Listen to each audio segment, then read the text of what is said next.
Hello. Hi. It's so weird when we come in together because I feel like I'm like, surprise. We just want Hi. to start off bombarding everyone with double energy. So it's like, boom, Iris and Tanya in the house. I love it. I love it. And I want to get the conversation started because talking to you is always a pleasure and a joy. So I want us to talk as long as possible. Let's go. Well, today we have a goal in mind to talk about goals. And it's a women's soccer World Cup. Actually, someone told me not to call it the Women's Soccer World Cup, just to call it the Soccer World Cup, and not to differentiate. But, anyways, I think we're going to be all about goals today. So, hi, Lane. Are you ready? Let's effing go. Yes. So goals. We were talking about it, and I initially started from the assumption that you love them and you were great at them. And I was like, well, I'm just gonna go in there and say how much I hate them and I suck at doing them for myself. And then, what do you know? I am also terrible at setting goals. Isn't that terrible? We can do it for, you said it so well. We can do it for other people or help them, right? But when Right. it comes to ourselves, we kind of get lost. I get a little overwhelmed, I think, when I think about goals. That is exactly the word I would use is overwhelmed. And, I think one of the things that we want to touch on is why is it so hard and what can we do about it? And so if I could put a name to today's live, it's like goals suck, goal setting sucks, and how to make it suck a little less. Hashtag goals suck, and that's from a performance coach right there. Okay, so as performance coaches, we do have science to back this up, and I swear to you, I've been doing a lot of research around it. I cannot quote it because, sorry, but if anyone is interested, text me and I will send it to you. But there's been meta analysis done, I think, since the 80s. I've found one in the 80s, one in the 90s, and one now related to both goal setting and what are the most widely used techniques in sports and performance psychology, not just used by psychologists, but also by coaches and athletes. And by far, by miles, goal setting is the number one most used, and it is also the least effective. There is very, very little research that supports it, especially in the context of sports.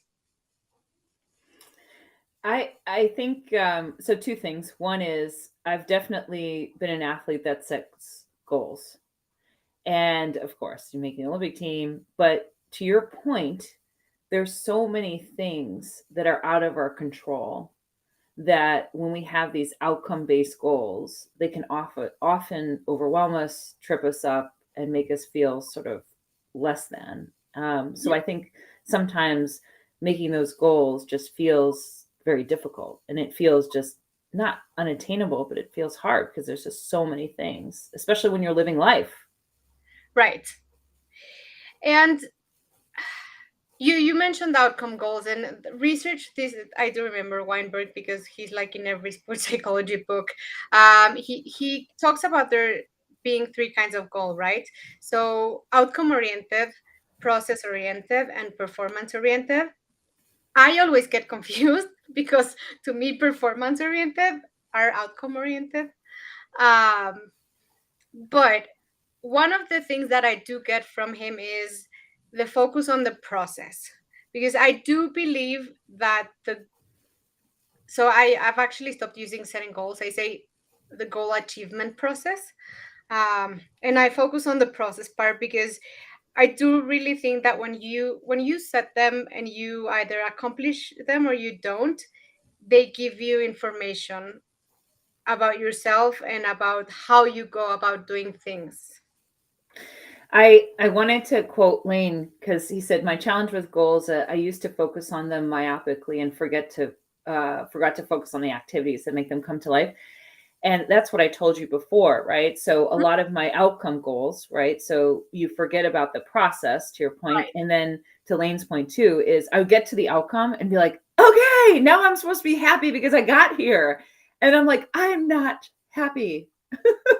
I'm not any better. I don't feel any better. I've got validation that I got somewhere, but it's like we almost say to ourselves, if we get here, then we'll feel this, or Mhm. we finally feel joy, or we can finally feel better if we get to that point. That's how I feel about those goals. And it kind of, that's what happens, is that you forget to focus on the day to day, and you forget about the process, and sort of that joy and that the goodness of life is in the process. And so at the outcome, I felt like, blah. So I actually stopped making goals about a year and a half ago. And how's that been? But You you said, know, wait, you said that you wanted to go back to setting goals. So I was curious about that. yeah. So I stopped about a year and a half ago go setting goals, because I would have a lot of outcome goals. I'm very oriented around achievement and external validation. We've talked about that. So I was like, I need to retire myself from setting goals, because I keep giving myself, yes, very transactional goals. Like Hmm. Iris will be good only if she reaches this milestone, right? So my perfectionism, my need for validation was very centered around those goals. So I said, until I can kind of realign how I'm going to set goals, I'm not going to do it. So I spent a year, and it felt really hard. And I'll tell you what feels hard is, without goals, there was nothing for me to feel like validated by, because I'm like, how am I validating that I'm being awesome? You know, Hmm. how am I validating myself if other people don't see it and I don't see it? And like, if I can't check it off a list, is this worth living? Like, am I making it impact? So I only felt like I was doing good work if I could check it off a list or have it be validated with a goal or an outcome goal. So it was very disarming for me. I felt very untethered. It's kind of the same way I felt when I made an Olympic team. And afterwards, I was like, who am I? What am I doing? It was like this existential piece. And I just felt really untethered. But Hmm. I needed, the scorecard. Geez, I love the scorecard. I love the lists, and I love external validation. So I just untethered it, and it was harder than hell, because there were days where I'm like, what am I doing? Maybe if I just like set a goal, I'll feel better, right? And so I really kept, for the last year and a half, trying to really ask myself, what is it about? What is it about this validation? What is it about these goals? What am I doing here to myself in the process? So I Hmm. did a lot of that, a lot of And crying. you're ready to go back to goals. Yes, I am. I am ready, because I think they're more centered around, and so this is kind of what I was thinking, and maybe putting it out there. You can coach me around it a little bit too. Is I'm now thinking about just how do I want to feel, Hmm. and then what are some things I can do consistently, and what do I want to be? What do I want? That was another thing. What do I want? Yes. So I started journaling some of these things, and before I continue, I'll say, that's kind of where I started. I was like, how do I want to feel? I never thought about how I wanted, what I wanted, or what I would feel. I wanted to think about, like, what would other people think when I reached this goal, or what would I feel when I was like on top of the mountain? Like, I Yeah. just am thinking a little bit differently. And honestly, what you're sharing is a very common experience, not just with athletes, but with high achievers. And I think one of the things that happens is that you forget what you were doing it for in the first place. And so the result kind of becomes the be all and end all, and you don't even remember what was it about it that you wanted. And so to me, and we can talk about this further, but goals that aren't sustained by deeper values, Hmm. and where you aren't able to connect how that goal is related to who and what you value the most, then they become empty goals. Yeah, I'm very good at that. It's great. You're very right. I'm reflecting on it for myself. I do a lot of values based goals for my clients, but when it came to me, I was like, I don't need that. I just need to achieve these things. Mm-hmm. So you're right. A lot of them left me feeling I got there, no problem, but I don't feel all that much better. Right. And again, it's if you were my client, I kind of want to question, what are you trying to feel? Yeah. and Yeah, and that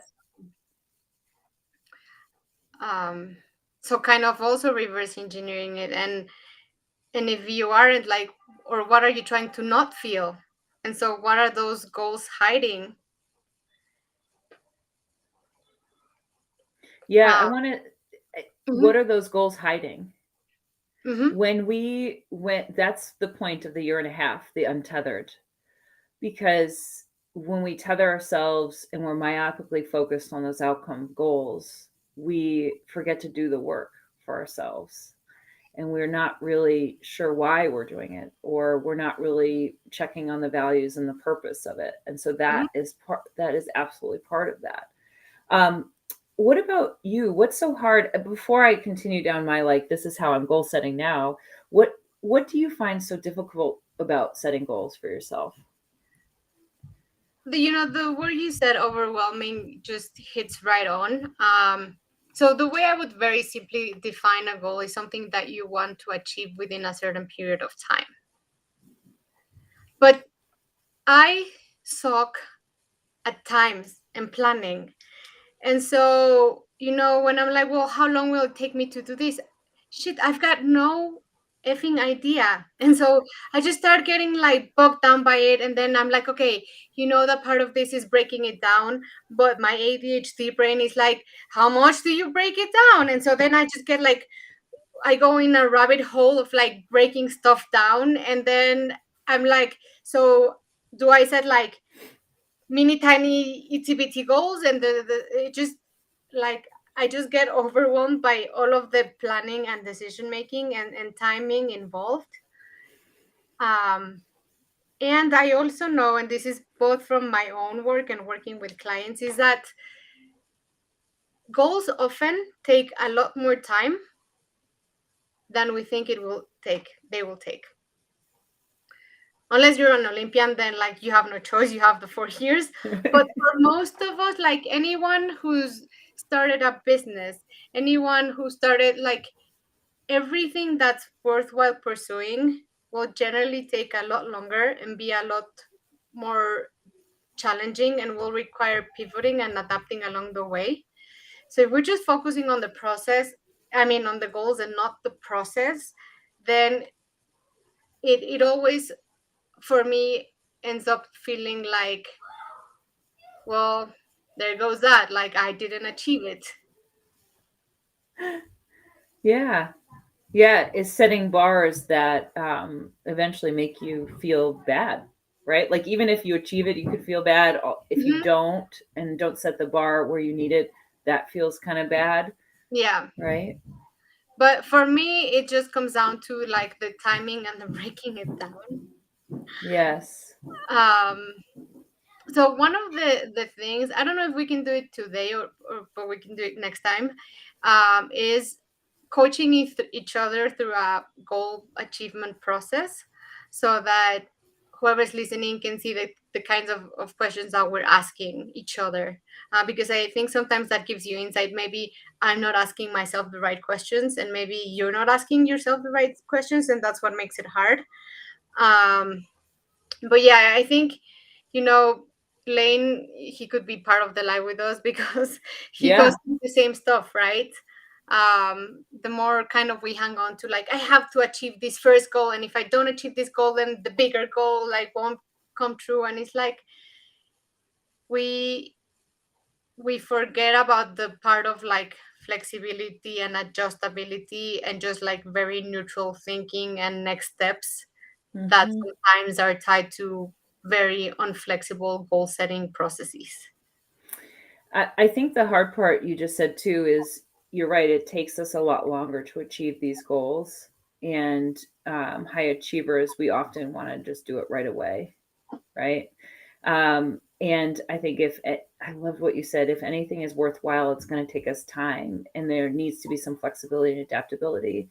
Um, I like the idea of you coaching me through some stuff, because I am trying to set some goals.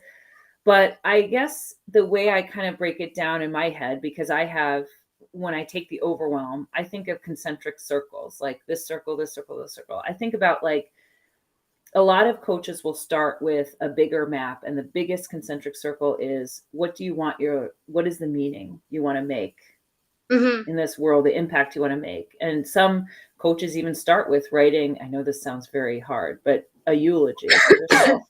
Like, what do I want people to say? There's even an exercise of, like, at my 90th birthday party, if people are coming from all over to talk about what I've done in this world, what do I want them to say? And so you can draw values. So Mm-hmm. from that, of like, what do I actually care about, and what are my focuses? What do I want my kids to say? What do I want? So it gives you this sort of like big picture view of, like, if I go on this very long journey, and when I'm given this time, what do I want to do with this time? Then we go to another circle. There is, and I told you about this, is I love the 4 burner theory, which is basically like, you can only have those burners on high. You can only have 2 burners on high. And so you have to choose which burners there are. And then you first have to choose, like in the circle, which burners are they? Are they family? Are they finances? Are they, what 4 things are going to be your sort of burners? Mm-hmm. He talks about, I wrote this down somewhere, but he talks about, I have to find his name, but Cal Newport, I think it is. He talks about family, friends, work, and health. But with my clients, I often have them do different ones, Yeah. whatever they are trying to focus on. And so that's my next circle. And then the circle after that is deciding, for the next 6 months, which burners are going to get turned up, which are going to maintain, and which might get turned down, because you can only do so much. Yeah. So that's kind of how I'm working through some of those things, because I've never, as an Olympian, it's, as an athlete, you're focused on one thing, yourself Not and one getting there. burner, and it's burning like hell, and everything else is like off. Everything's off. And I don't want that. So Yeah. my long-term impact, I want to make impact on family and friends and work. And so I think it was just for me to remind myself that I need to know that there are 4 burners, and that they can only 2 of them can be up at once. Yeah. I love that, because I think it also acknowledges like what are the costs of those goals and whether or not you're willing to pay them. Because Yeah. turning off one of the burners means giving up maybe time or energy, or something else in something else that you love or that you care about. But like you said, you can't like push forward in everything at 100%, because it's just not realistic. It's not. And I think, especially for me, being a working mom, I think you feel bad. You know, um, I've got to deal with and handle, if how much I'm going to put into the kids and how much I put into my business, and those things are hard. And you feel, I think, if you can, this is why I'm goal setting, is I don't want to feel like I'm failing in each piece of those, but I want to feel like I'm intentionally saying, like, this burner for work is going to be at this level, and this burner for family and friends is going to be at this level. And then checking in with, this is the other thing, the follow up and checking in with myself. So I Yeah. just, right. To me, that's even more important. It's the continuous checking in. That's why I keep like switching it back, and it's really hard to get distracted and go back to the goal instead of the process. But it's about the process. It is, it's about the checking in. It's about, yeah, you might be feeling like you're failing, so maybe ask, what am I failing, like what's making me fail? um what's so just, asking those questions. Why didn't I accomplish this goal? And so when you're asking yourself that, you might shed a light on other things, like maybe this wasn't actually that important to me, or maybe this was too hefty. because now I have a family, which means not like the goal burner can't be at 100% because then I leave my other burner with no gas. And so Yes. maybe I just have to redefine my expectations of what it would look like to be successful in this goal, considering the fact that I'm doing it at a 50% because I want to have the other 50 for my family or even for myself. I think that's the other thing too, is because you asked me why I'm back in the goal setting. It's I'm in a better place with the validation, with the goal setting. But also, I think it helps when um, you're trying to build something. And if I look at someone else, for example, and my clients do this too, we compare ourselves. Um, oh my gosh, she's doing this and she's doing that. And wow, she's doing all these things. But that's her life. And her burners are different. My Mm-hmm. stove is different. Yes. And what I need is different. What I'm cooking on the stove is different. So I think that is also wanting to set the goals is it's really hard to validate and reaffirm my process if I'm not clear on which burner is up or what I'm cooking on there. And I think it was more now I'm in a place, and this is the other thing, is the work for a year and a half was feeling more confident and trusting myself. If Mm-hmm. you can trust yourself, then you love what you're cooking, you feel good about it, and you're not trying to look at what someone else is cooking up and Right. how they're doing it, right? So for me, that's another thing. High achievers, we love to compare ourselves to how someone else is doing. We love to also compare ourselves to someone who's like way up there already in their journey or at their finish line when you're at the start line. So I think for me, that was another thing, is like being invested in the process because I trust myself and I'm really confident in myself. So all the things we've been talking about lead up. That's why goals are so complicated, because you need so many things in order for it to work. So I think, um, and what you're saying also is another reason why goals are so deceiving is because when we're looking at other people, we're seeing at the outcomes, but we're not seeing the process. We don't know what took them to do that. We don't know what tolls it took. So like when we're comparing our own goals to others, all that we're comparing is those outcomes or results. And it's also fake because you don't know what's behind all of that. You're right. I think sometimes fear can make us do that, Yeah.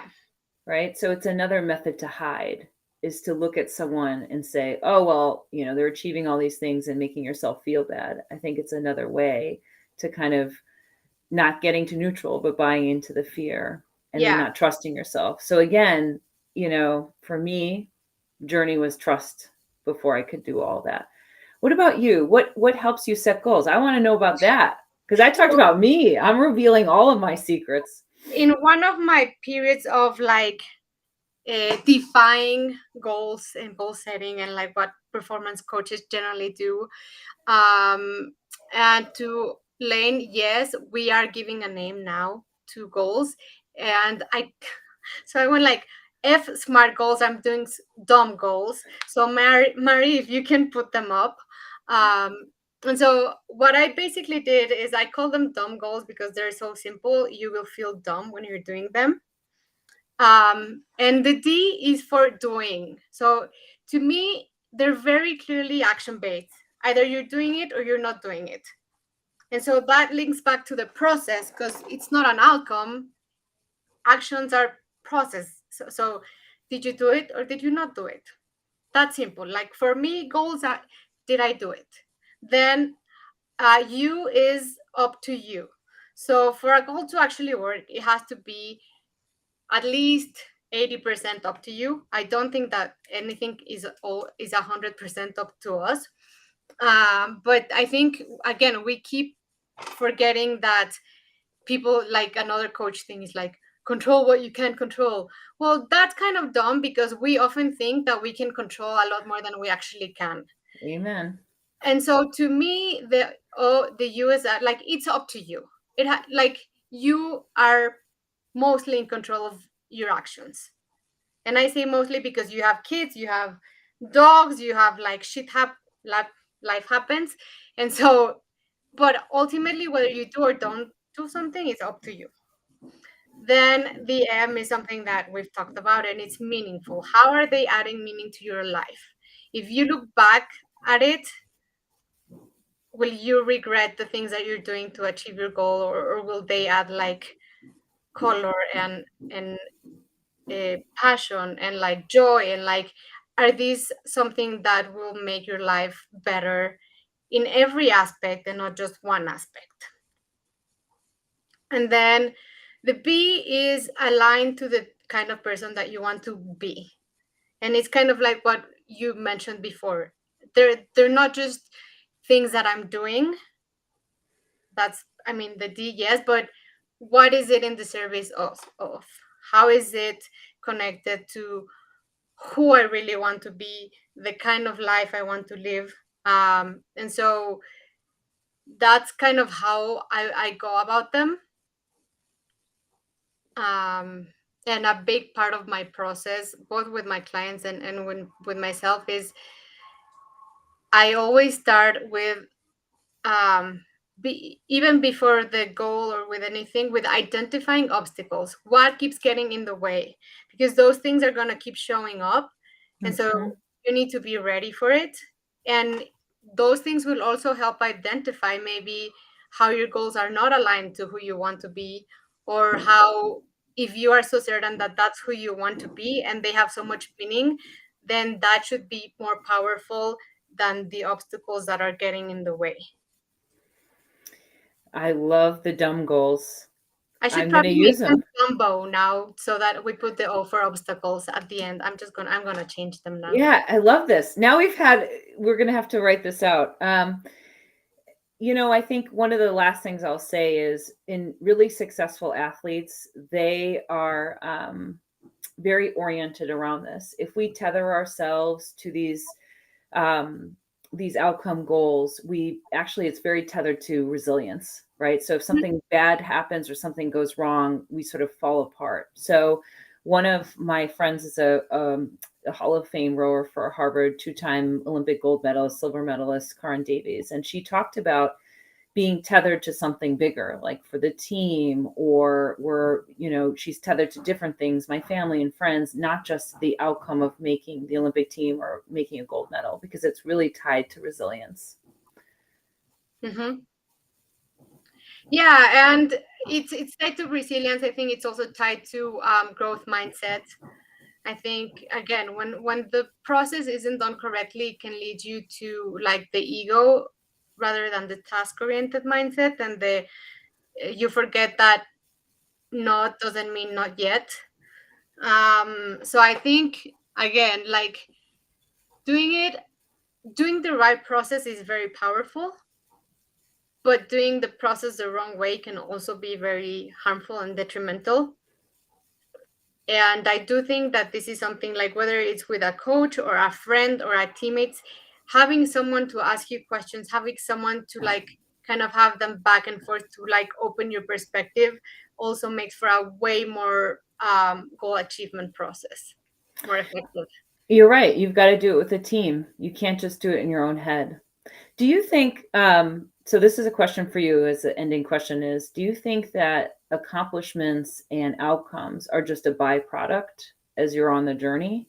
That's kind of what it feels like we're talking about, is like these outcomes happen, but it's as a result because you're so entrenched of the process and you're so enjoying it that, yeah, okay. For my friend, it was like, yeah, I got a gold medal. It was cool. But like, I still love rowing, right? I Yeah. still love my team, right?